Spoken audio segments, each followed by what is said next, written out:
Welcome to Storytime with Merri. I'm Merri Mayweather. I write sweet small town romances full of feisty heroines, good hearted heroes, and lots of small town shenanigans.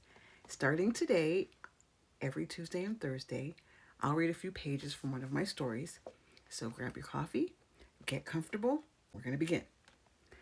Today's scene features Janine and Matthias. It's from 324 Hope Road, and I will learn how to use the inverted filter, but for now, I'm sorry. And it's the beginning of their love story, and I got the idea from a Facebook post. It was a picture of a couple who were married at the place where they met. And that's all I'm saying because I want what I'm reading to be a little bit of a surprise. So I'm going to read for about 6 to 7 minutes, starting on page 1 of chapter 1.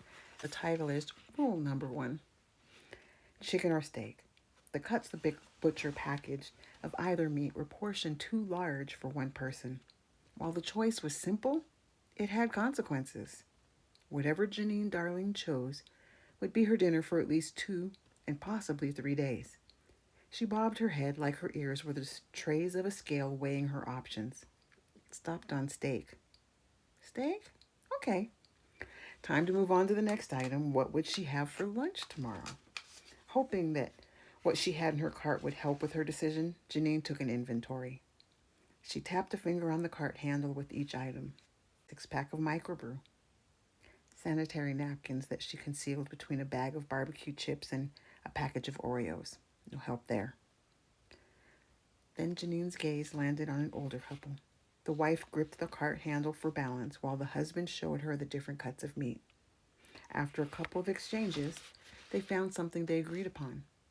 She shuffled behind the cart, and he walked alongside her. That's love. Janine sighed her appreciation for the peek at the precious moment. It was something she had witnessed, but doubted she'd ever experience on her own. She gripped the red handle of her cart to move on to the frozen food section, except she didn't get too far. The body of a cute construction worker was in her way.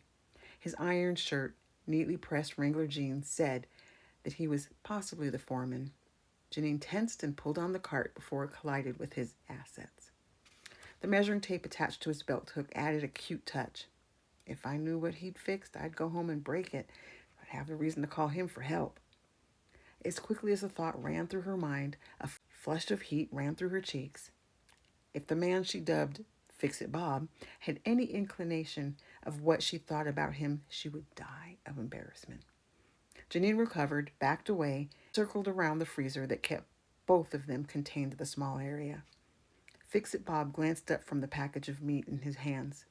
Chocolate brown eyes and a polite smile rewarded her for not impaling him with her cart.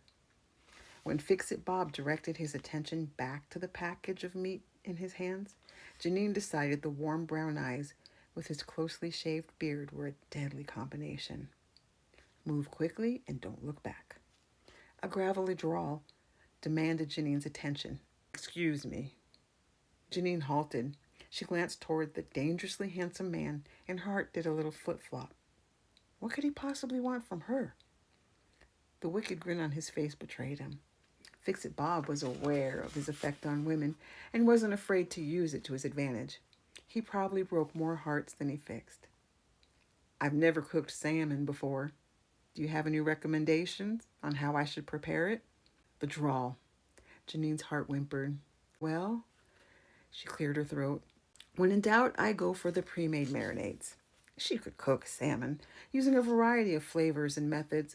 She wasn't prepared to go into all the details with the handsome stranger.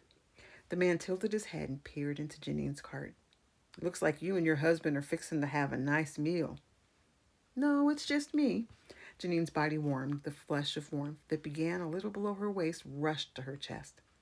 It was the second time in less than 5 minutes.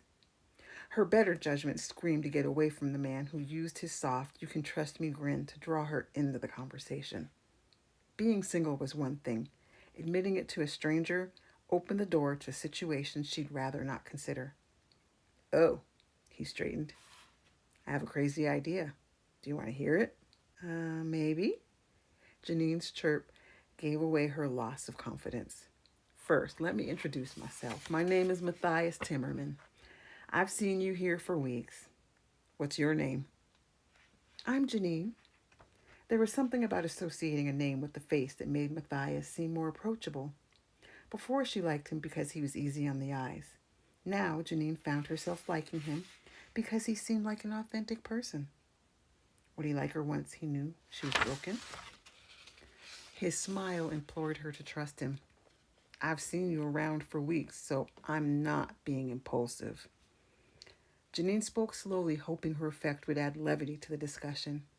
It was a conversation in the grocery store. He wasn't asking her to run off into the sunset or his cabin in the woods where he'd keep her until the end times. You're trying to let me know you're not a serial killer. Exactly. My crazy idea. I've been wanting to visit the Hot Shot Grill for quite some time. Would you want to join me? Janine's mouth fell open. Her heart screamed, yes. Her head warned her, your heart makes stupid decisions. Her taste buds chimed in. Pan-seared steak always tasted better when somebody else was cooking it. She glanced down at her cart. Then her brain jumped in. There would be fresh vegetables. Steak and fresh vegetables were a better combination than steak and barbecue chips. All of a sudden, her heart wasn't so stupid. The air around Janine shifted. She blinked until the gray cloud that obscured her vision cleared. She knew something was a little out of focus. Her head, heart, and soul reached a firm decision. Later, when people asked her what it was that enticed her to run off with a complete stranger, she'd be candid and say, I forgot the first rule my mother taught me. Do not talk to strangers. Who cares how cute they are? And that's where we'll pause the reading of my story. And I'm going to thank you for hanging out with me. And I'm going to also ask you a question. Readers come from all walks of life, so I was wondering, could you see something like this happening in your local grocery store? Let me know in the comments. And if you can't wait to find out what happens next, 324 Hope Road is available as a paperback and an ebook. And I'll be back on Thursday where Matthias is going to have an encounter with Janine's feisty side. I love writing feisty scenes. So be sure to hit that subscribe, follow, and like button. Turn on your notifications so you'll know when my next video posts. Happy reading and have a great week.